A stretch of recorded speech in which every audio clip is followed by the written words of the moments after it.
Warning! This is not another silver price prediction video, but we are going to be talking about silver and what it could be worth in the next 10 years. We'll answer that question, so let's explore!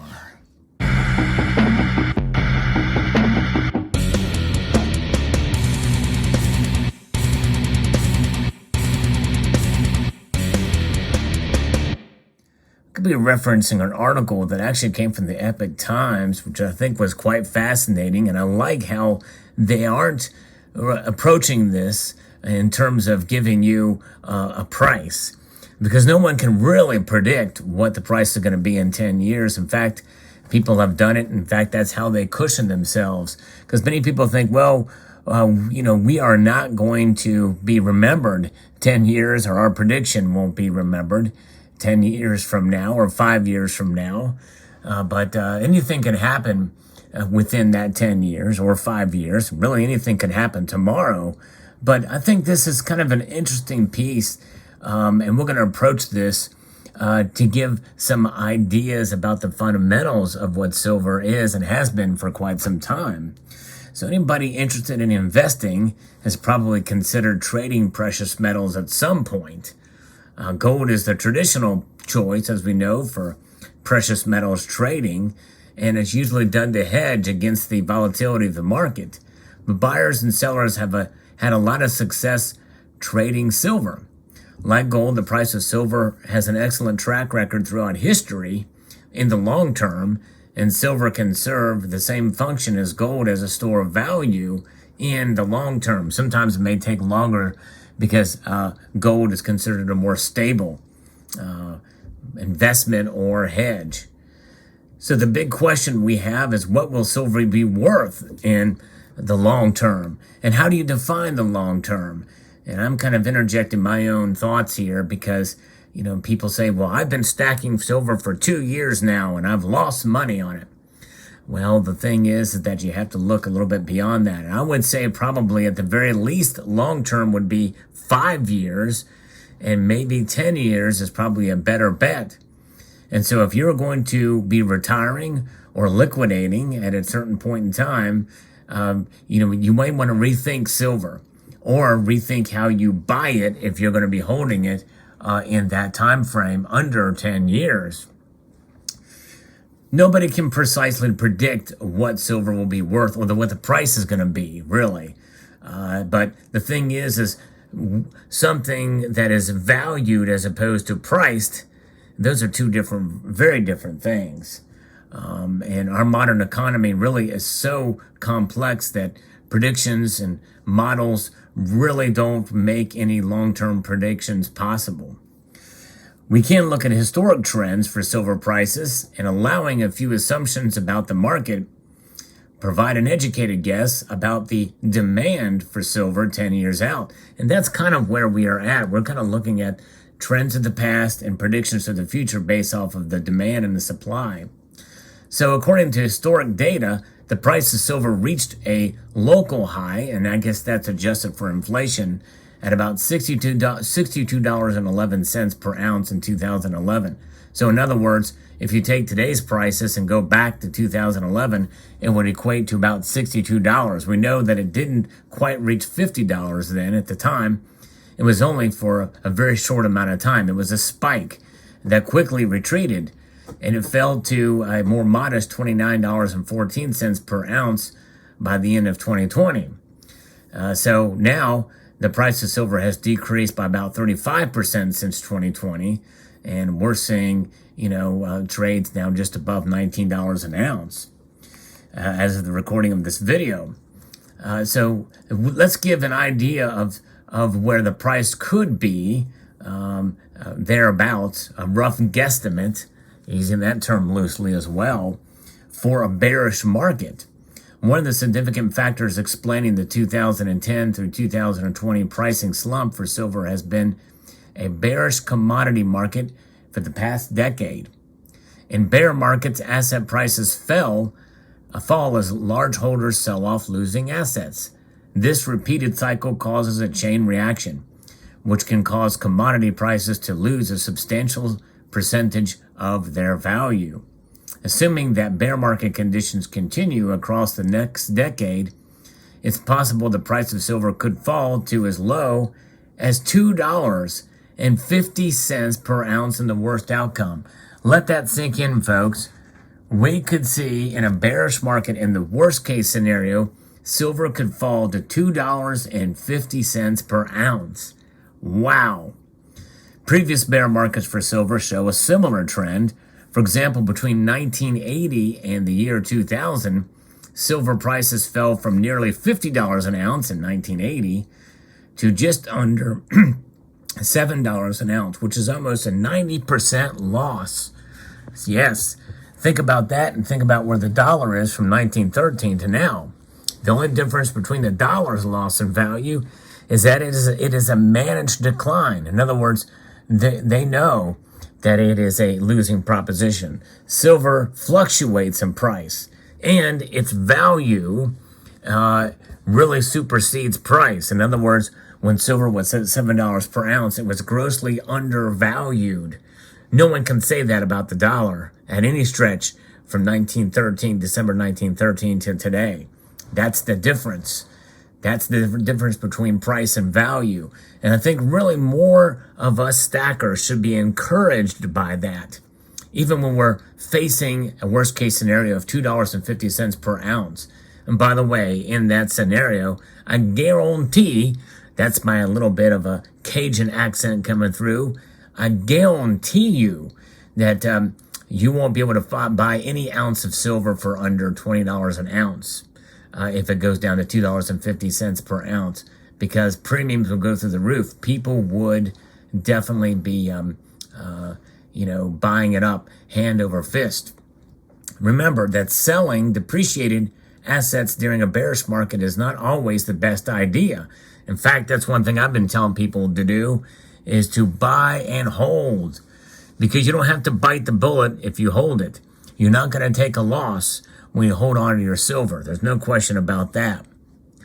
In most cases, bear markets eventually swing in the other direction. It's just like the bull market, a crazy bull market. When the prices spike up, they usually swing back. There's normalization that does occur. The best option for long-term commodity investments like silver might be to hold during a bearish market instead of selling. And that is stating the obvious 101 for sure. Hold on during these times. And by the way, you hold on because you should not view silver as an investment. If you're holding SLV, by the way, and if they're pricing this in SLV or paper markets, well, there's that. But, I would hold on to the physical. So let's talk about a price prediction scenario ballpark for a bullish market, the other end of the spectrum. Silver has experienced a handful of bullish markets over the past century, which have caused massive price spikes. Speculators buy lots of metal during bullish markets, resulting in increasing prices. From 1970 to 1980, a bullish period for silver trading, prices rose from just over $1 per ounce to nearly $50 an ounce. This increase was primarily a result of the Hunt brothers, three siblings who managed to buy up almost a third of all silver reserves worldwide.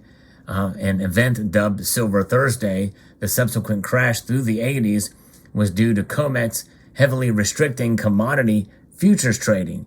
Now, there are others who have a nuanced argument that it wasn't necessarily the Hunt brothers that did it, but other factors that just happened to come in on it and ride the wave. Silver prices also experienced a bullish run on the back end of the 2000s, just after the global financial crisis of 2007 through 2009. As the housing market started to collapse, investors parked their money in defensive commodities such as gold and silver, resulting in price jumps from $15 per ounce for silver to nearly $50 an ounce, a 300% plus increase. It's pretty amazing. Now that is a bull run.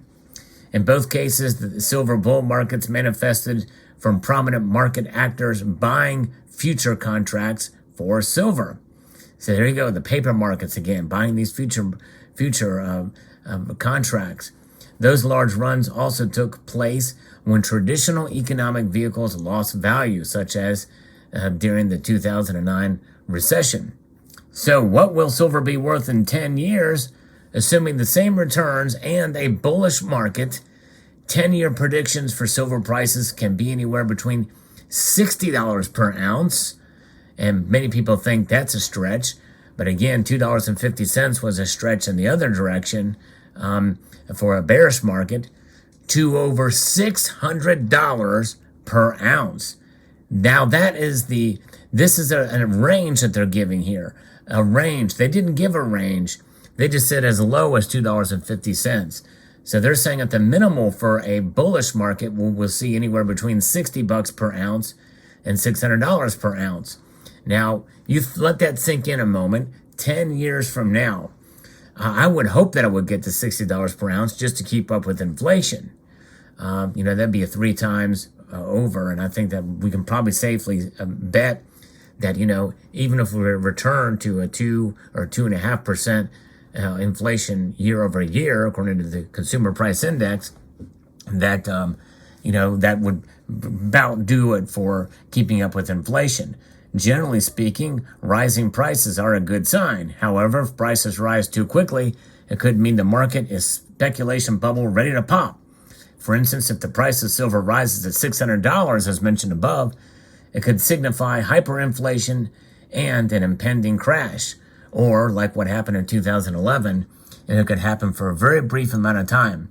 And I'd venture to guess that they are calculating that large price increase based off of the 2011 and 2008 highs, adjusted for inflation. So there you have it. Very interesting indeed. And so now let's take a look at what silver prices could be during hyperinflation. There is one other scenario that could drastically affect the price of silver during this period. Hyperinflation from strained supply chains and the public deficit could cause the price of the US dollar to fall drastically. In other words, basically a crashing dollar, come crashing on down. In this case, silver could be an excellent store of value when traditional fiat currencies fail. Many people feel we are closer to this than ever before. Well, I think it's pretty obvious that we are. Look at where we're at, $31 trillion in debt, a deficit spending that is really not slowing down if you take away what happened during the pandemic and what, especially with what the Biden administration has been proposing and pushing dramatically here. Unlike fiat currencies, there's only a finite amount of silver on the planet. No, silver is not a rare precious metal. In fact, of all the precious metals, it is the most abundant. But when you compare it, as opposed to any other metal out there used for industry, it is in low supply. I won't say short supply, although from the COMEX and LBMA, as I record this video, they are hurting right now with their coffers. But nonetheless, there's only a finite amount of silver on the planet, which means it is highly resistant to specific inflationary pressures. In addition, people throughout all of history have utilized gold and silver for trading. In a post-fiat currency environment, silver and gold might become the standard for monetary trade, or they will be unobtainium in fiat currencies from which that are devaluing like insane amount of in this hyperinflationary environment. So there you have it. And so I would say this is a good time thinking about what's coming up ahead, even if we look at a bear market. And by the way, I would say there's, in my view, silver 10 years from now, we are going to see more of a bullish market than a bear market, in my view. Now, I am just somebody doing some commentary on this platform. I'm not a financial advisor, never pretended to be one. But nonetheless, I think the way things are going nowadays, I think it's a fairly safe bet to say that we're probably heading for more of a bullish market. We will have bearish trends throughout that time, perhaps, but it's a good idea to have some silver. It's a good idea to buy some silver and to hold on to it, but do it within your budget. So there you have it. Let me know what your thoughts are in the comment section below. I'd like to extend a multitude of gratitude to you all for taking the time to watch and encourage you to rate this video. That means press that little thumbs up button down there, share it, comment, and subscribe.